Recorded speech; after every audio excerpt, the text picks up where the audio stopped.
Think about the word infidelity. Society uses it because it sounds clean, like a clerical error or a breach of contract. But you know the truth. It isn't a lapse in judgment. It is a domestic assassination. It's the moment the person you trusted to guard your back turned around and plunged a knife into your ribs while you were looking at the future you were building for her. Then look at the word heartbreak. It's a poetic term for a biological catastrophe. It's the sound of your central nervous system shattering because the home you worked 60 hours a week to provide has become a crime scene where you are the only victim. And finally, healing. Most people think healing is moving on, but in the world of a man who has been betrayed, healing is war. It is the brutal process of killing the version of yourself that was weak enough to be blinded and birthing a version that is too strong to ever be manipulated again. You aren't just getting over a breakup. You are undergoing a total identity reconstruction. You are witnessing the death of the provider and the birth of the sovereign. If you don't stay until the very end of this video, you will keep trying to heal a wound that she is still actively rubbing salt into. Behavioral observations reveal that when a man is betrayed by his primary partner, his brain processes the event not as a sad story, but as a lethal threat to survival, triggering a permanent state of hyperarousal that can shorten his life expectancy by years if he doesn't reclaim his power. This channel is for men who reject control, resist distraction, and refuse to break. If that's you, you belong here. A lady told me men today have lost their standards, no longer have the focus, discipline, or backbone to stand together. I didn't respond with words. I built this brotherhood instead. This channel was created to challenge that assumption. Every man who subscribes is evidence that strength and self-respect are still alive. Most men will watch this and still go back to their old self. This channel is for the few who won't. If you value truth, control your impulses, and know your worth, don't leave. Subscribe, support the video, and leave a comment so I know you're serious. If you're ready to move differently from the rest, stay, because you're at the right place. We have to look at the anatomy of the betrayed provider. You see, brothers, the world tells you that if she cheated, you must have missed something. They want you to look in the mirror and find the fault in your own chest. But behavioral observations suggest that infidelity in a long-term marriage is often a byproduct of respect erosion. It's not that you weren't enough, it's that you were too much of a safety net. You became so reliable, so steady, and so predictable that she stopped seeing you as a man and started seeing you as a furniture. You are the victim of the utility devaluation. When she stepped outside the marriage, she wasn't looking for love. She was looking for the chaos that you were too disciplined to give her. When you discover the truth, the hidden folder, the work trip that never happened, the name in her phone that doesn't match the face, your body enters acute psychological shock. This is the heartbreak part of our title. It's not just sadness, it is a chemical flood of cortisol that melts your focus. Behavioral patterns show that a man's ability to lead his business or his team drops by nearly 40% in the first 6 months after discovering infidelity. You are being economically liquidated by her choices. This brings us to the myth of the mistake. This is the most dangerous lie in the healing journey. She will say, "It was a mistake." But psychological observations show that cheating requires at least 50 conscious decisions. The decision to reply to the first text, the decision to hide the screen when you walk by, the decision to lie about where she's going, the decision to leave her wedding ring in the car. You are the victim of the multi-layered betrayal. It wasn't a slip, it was a strategic execution. I want to tell you about Marcus. Marcus was a man who built a life on duty. He married Elena and spent 15 years making sure she never had to worry about a bill or a repair. He thought his protection was the currency of her loyalty. He was a victim of the transactional fallacy. He believed that if he was a good man, she would naturally be a good woman. One night, Marcus found a second phone hidden in the pocket of a coat Elena rarely wore. Marcus was the loser in this story because he chose reconciliation without repentance. When Elena was caught, she didn't apologize for the pain she caused. She apologized for getting caught. She told Marcus that she only did it because he was always tired and never listened, and because Marcus was a fixer, he believed her. He spent the next 5 years trying to win her back while she continued to communicate with the other man behind his back. Marcus lost his self-respect, his hair, and his health. He became a shadow in his own home. He failed because he didn't realize that you cannot fix a relationship with a person who isn't broken, but is simply lacking a moral compass.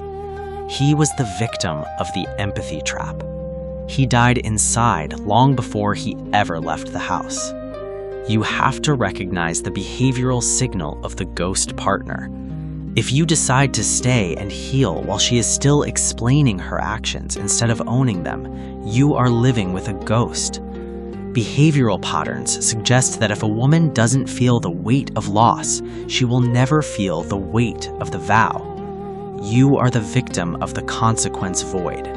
By protecting her from the fallout of her choices, you are guaranteeing that she will make them again. This leads us to the biological toll of the betrayal loop.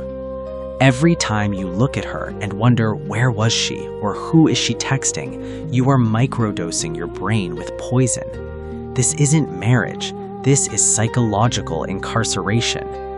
Behavioral observations suggest that men who stay in unresolved infidelity environments develop symptoms identical to PTSD. You are being spiritually eroded. The healing and our title cannot begin as long as the infection is still in the room.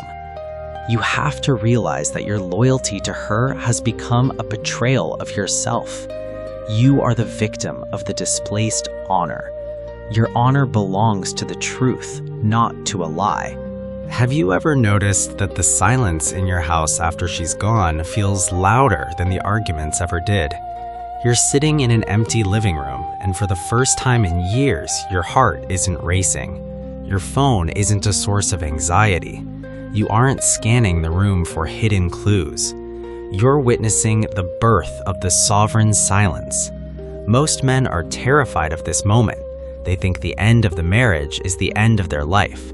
But behavioral observations suggest that for the betrayed man, this silence is actually the operating room where his soul is being put back together. You've moved from the heartbreak of the betrayal to the reconstruction of the man. You're no longer a victim looking for answers. You are an architect looking at a clean slate. Today, we are mastering the mechanics of the sovereign healing. We are breaking down the strategy of the radical departure, the biology of the reclaimed masculine edge, and why the greatest revenge you will ever have is becoming a man she no longer recognizes and can no longer access. If you don't stay until the final second, you will keep trying to heal while staying tethered to the person who poisoned you.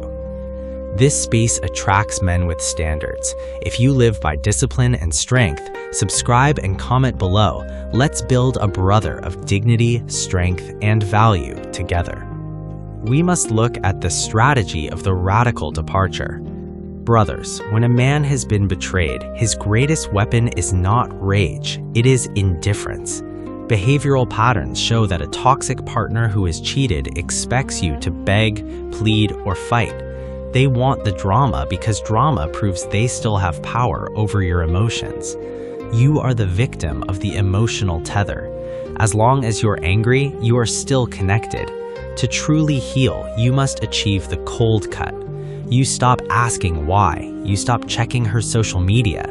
You stop trying to understand the logic of a person who lacks integrity. Behavioral observations suggest that when a man removes his attention entirely, he regains his frame. You are moving from a state of reaction to a state of sovereign action. You are being psychologically recentered. You realize that her infidelity wasn't a puzzle for you to solve. It was a release from a contract that was already bankrupt. This leads us to the winner's story, Julian. Julian was a man who found out his wife of 12 years was leading a double life. He didn't scream, he didn't break the furniture, he didn't even tell her he knew for 48 hours.